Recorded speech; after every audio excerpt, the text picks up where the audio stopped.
Hi, this is TJ, and today we're going to show you how to disassemble from the packaging and then put together the Big Pig Trap split gate. This is an excellent option for anybody that needs a great trap gate that can be shipped to your door anywhere in the country. So this is going to come to you via common carrier, more than likely UPS ground, and it's going to come in two packages. In one side, you're going to see this square package is the two actual face components to your gate, the part that slides up and down, or the guillotine as some people call it. And then in this box is going to be the frame, which is the two uprights, the four cross pieces, and all of the hardware to assemble your gate. So stick with us. We're going to run through a quick assembly of how to put together your new Big Pig Trap split gate. Assembly of the Big Pig Trap split gate is very simple. You really only need a knife to go ahead and cut everything out of the packaging, as well as a socket and a wrench. 7/16 is going to be your measurement for your socket size, and then your box end wrench size to go ahead and put the trap together. So follow along, let's cut it open and get to assembly. So now that we've got everything unwrapped and unboxed, we're going to go through all of the components that we were previously speaking about, but now you can actually see them. So here, that was inside of the wrapped package, are your two gate pieces. So this is the reason why we call it the split gate, because the gate is actually shipped to you broken down into two pieces that you bolt together and assemble. So to give those structure and strength for when those pigs hit it from the inside after you catch them, that's why we had these two brace pieces. So we're going to show you where you put these inside of the gate where it joins together, inside of the face of the gate where it joins together, to reinforce it and make it strong and hold up to those big boar hogs. Here you're going to see the 4 pins that are used to pin the face of the gate to the frame after it's assembled, as well as the gate chain that holds the gate up in the air and clipped into the Southco latch. So this gate is going to come with a rotary hold and release Southco latch. It also comes with the latch bolts to attach it to the latch plate, which is on one of the cross members. Now we're going to have 2 longer bolts that go in the junction point of the gate where it bolts together, as well as the rest of your 1/4-inch bolts for bolting the frame together before you put the face on it. So next we're going to go over here to the frame, and you're going to see there's 4 cross pieces, 3 that are identical, and then 1 that is identical in length. It just has the latch plate on it for your Southco latch. And then we're going to have the 2 uprights with the slide bars that the gate actually slides up and down on. And then last but not least, you're going to have a can of Big Pig Brown spray paint. A lot of people choose to leave it just like this for a natural look in the field. But if you want to weatherproof it or rust proof it, you can use your can of industrial high strength enamel to coat the trap and make it last a little bit longer in the field for years to come.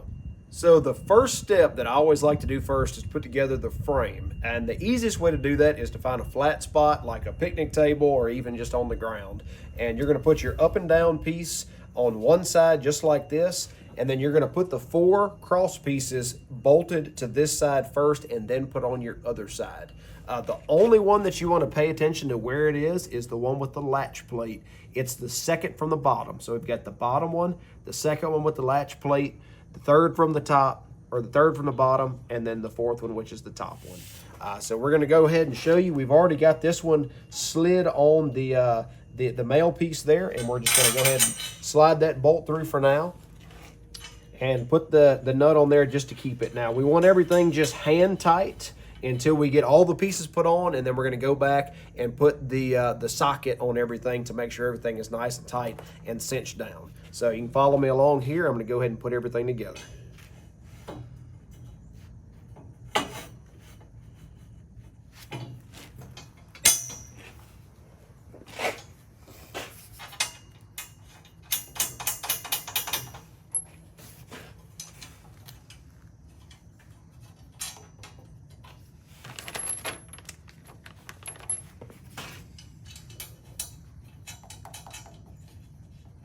All right, now that we've got everything hand tight on this side, we're going to go ahead and move to the other side and do the exact same thing.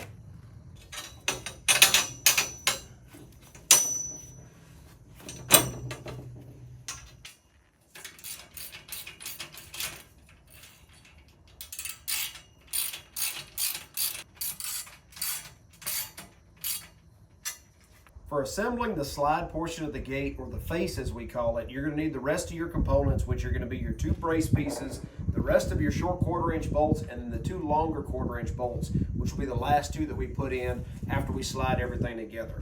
So you're going to want to take your 2 brace pieces and install them on one side first, just hand tight on the bolts, and then we're going to slide the other side onto the first side. So you've got 2 in each side. We're going to go ahead and show you how to do that now.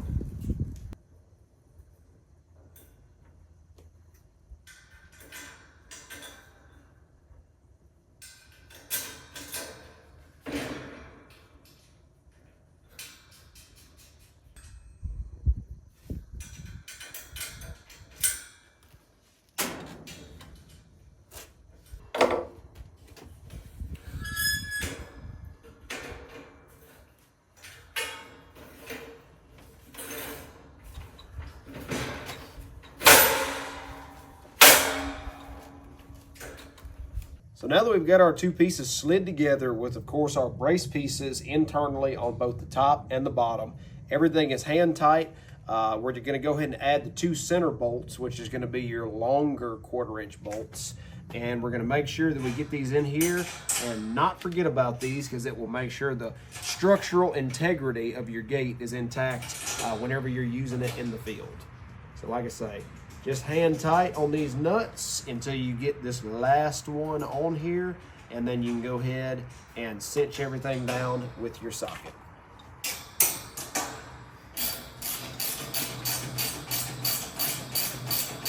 Now that we've got the frame all bolted together and cinched down, we're going to go ahead and add the latch to the latch plate on the cross member. So if you'll see, the latch plate has a cutout on one side. You need to make sure that the actual latch mechanism is in that direction to where it is exposed and the plate does not get in the way of the latch itself.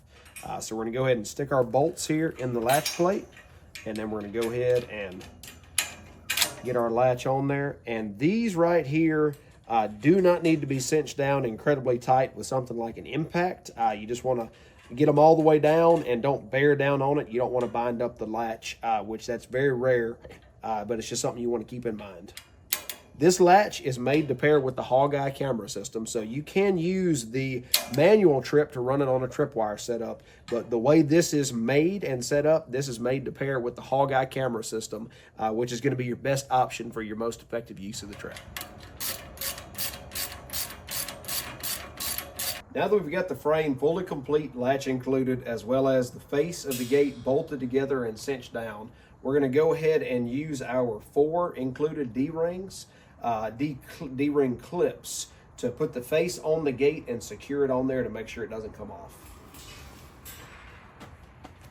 The sleeves are going to go over the slide rails, which is what the gate slides up and down. Go ahead and set it on there just like that, and then install our D-ring clips.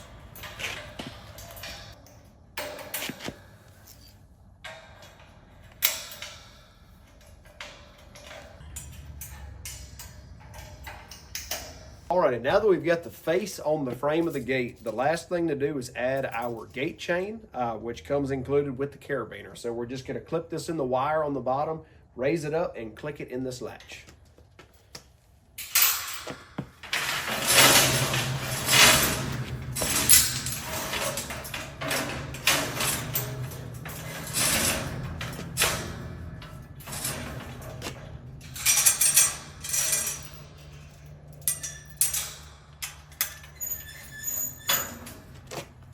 It's as simple as that. Your gate is set and ready, and of course it would be attached to a trap in the field, and you'd be ready to catch some pigs.